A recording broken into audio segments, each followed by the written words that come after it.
Bienvenidos oyentes de Radio Sefarad a esta nueva edición de Por Israel en Voz. Ya saben, un espacio que dedicamos en Radio Sefarad a hablar con Israel Winiki. ¿Qué tal? Shalom, ¿cómo estás? Muy bien, Israel. De nuevo aquí, una semana más en Radio Sefarad, en este, como decíamos, Por Israel en Voz, hablando contigo sobre temas de historia y actualidad también, otros asuntos que traemos a los oyentes aquí en este programa, que hoy vamos a dedicar a una fecha, a la del 29 de noviembre, pero una efemérides que nos retrotrae a 70 años atrás, cuando se habló de la partición de Palestina, un tema del que nos vas a hablar hoy en concreto. Así es. 29 de noviembre de 1947, en Lake Sixes, el edificio original de las Naciones Unidas, en una sesión extraordinaria, la Asamblea, por 33 votos contra 10 en contra, por 33 votos a favor y 13 en contra y 10 abstenciones, votaron la partición del territorio del mandato de Palestina en dos estados, uno árabe y otro judío. Ahora bien, vamos a historiar un poquito el tema.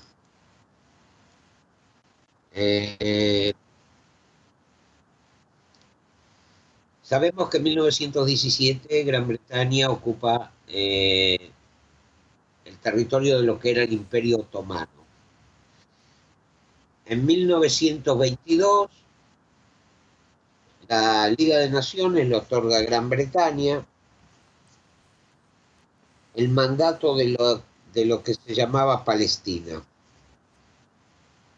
Debemos recordar que ya antes los británicos habían prometido, por un lado, a los árabes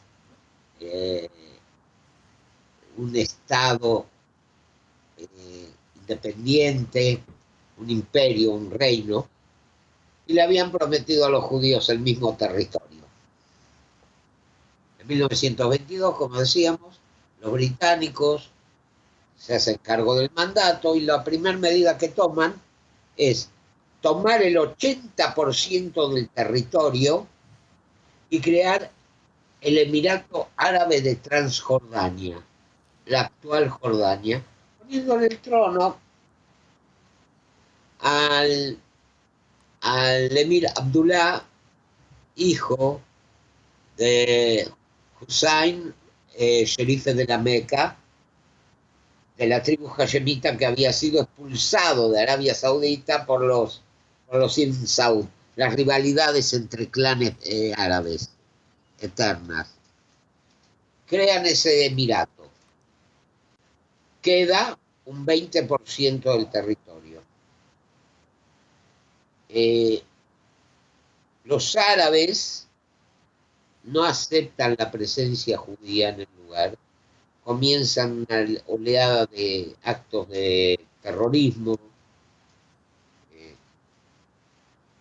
Inclusive en 1929 llevan a cabo una masacre en la ciudad de Hebrón, donde había una comunidad judía centenaria.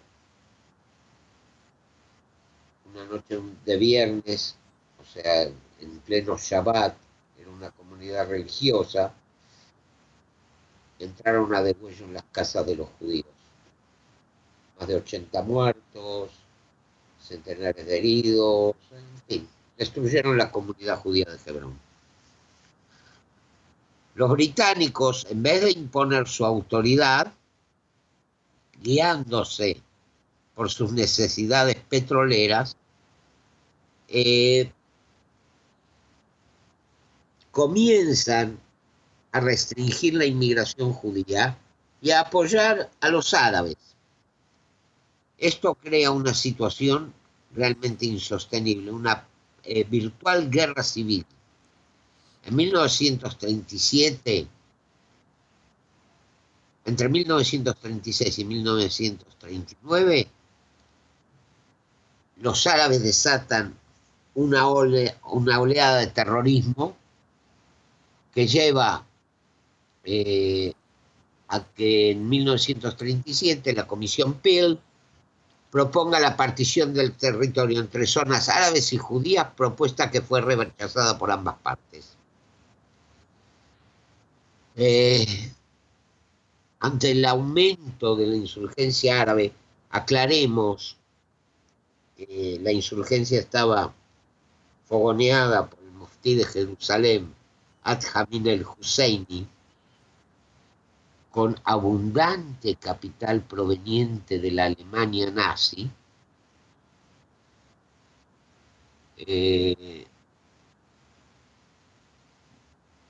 Como decíamos, estas rebeliones provocan que grupos judíos respondan. En conclusión, poco a poco la zona se va calentando para los británicos. La Comisión Peel recomienda la partición, que es rechazada. Estalla la guerra. Los británicos publican el libro blanco prohibiendo la inmigración judía para tranquilizar a los árabes, aunque mientras tanto, cuando Rommel avanzaba en el norte de África, en el Cairo, se estaban preparando para recibirlo como un liberador. En Irak estallaba una revuelta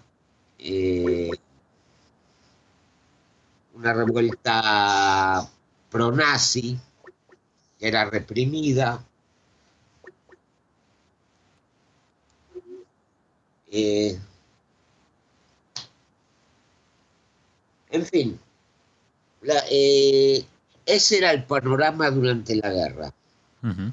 Finalmente los británicos deciden pasarle a las recién formadas Naciones Unidas el paquete.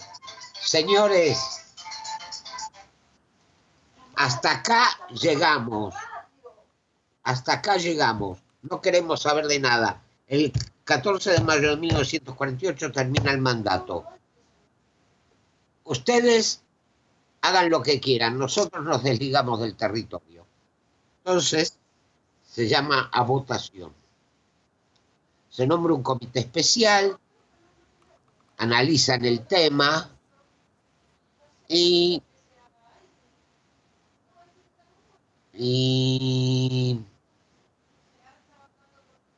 los países que integran esa comisión, Canadá, Checoslovaquia, Guatemala, Honduras, Perú, Suecia y Uruguay, recomiendan la creación de 2 estados separados. Listo, se terminó.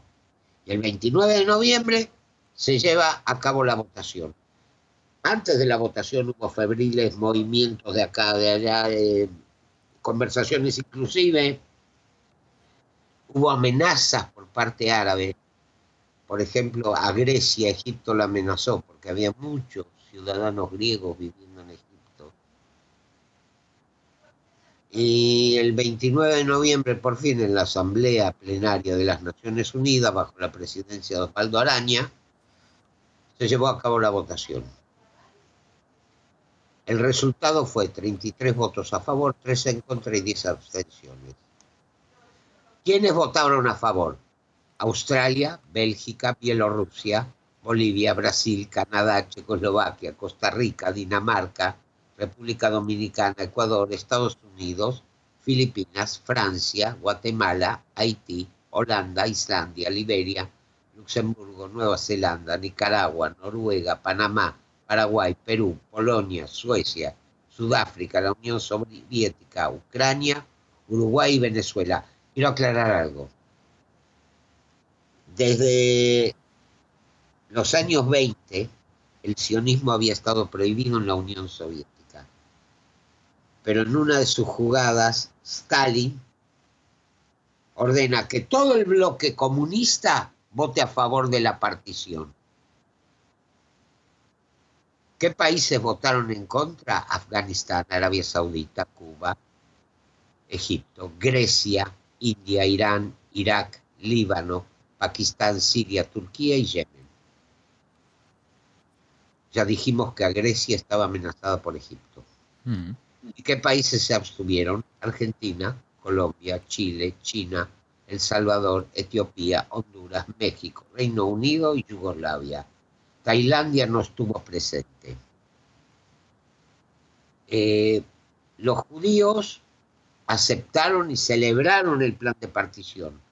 Los árabes no lo aceptaron, y no solo eso, sino que estalló lo que se podría definir como una guerra civil.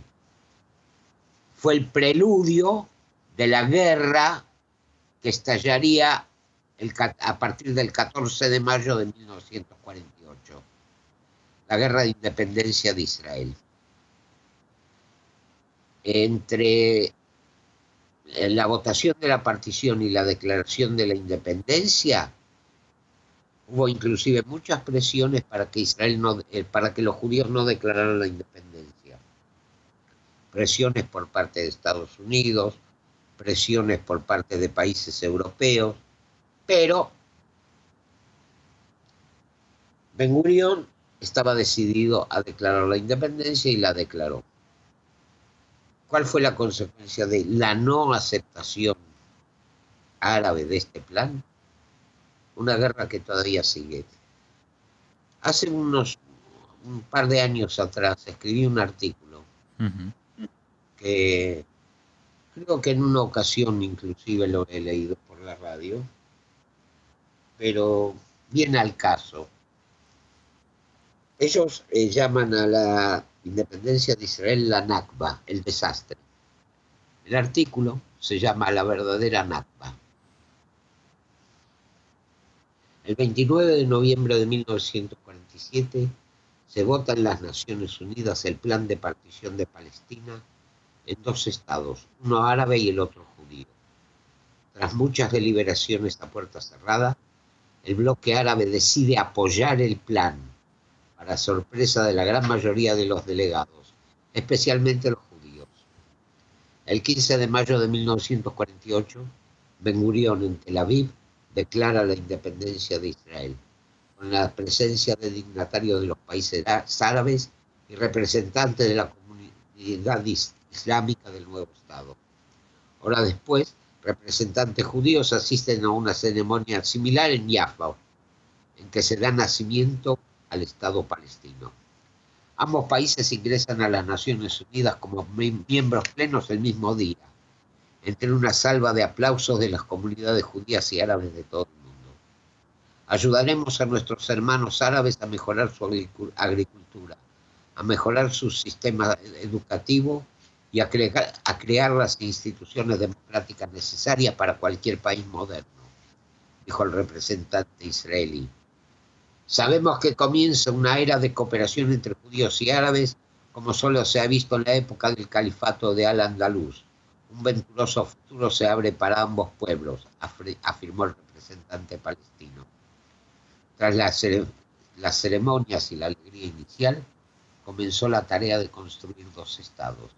Israel carecía de petróleo, así que se construyeron oleoductos que traían el preciado oro negro desde los países del Golfo Pérsico. A cambio, Israel envió técnicos agrícolas que enseñaron a sus vecinos cómo cultivar áreas desérticas. A través del canal de Suez y el Golfo de Aqaba, el tráfico marítimo desde y hacia Israel se fue incrementando con el tiempo. Miles de inmigrantes judíos fueron llegando desde todo el mundo para vivir en paz. Muchos de ellos aún tenían grabadas en su retina las imágenes de la barbarie nazi. Para ayudar al establecimiento de estos refugiados, Arabia Saudita, Kuwait y los Emiratos Árabes contribuyeron con ingentes cantidades de dinero. Hacia 1956 hubo una serie de reuniones a nivel gubernamental entre israelíes y palestinos. En las mismas se decidió establecer una federación entre ambos estados, conservando cada uno su independencia política y su identidad nacional. El anuncio se efectuó en la embajada de Siria en Tel Aviv. Uno de los puntos clave de este pacto era el estatus de la ciudad de Jerusalén.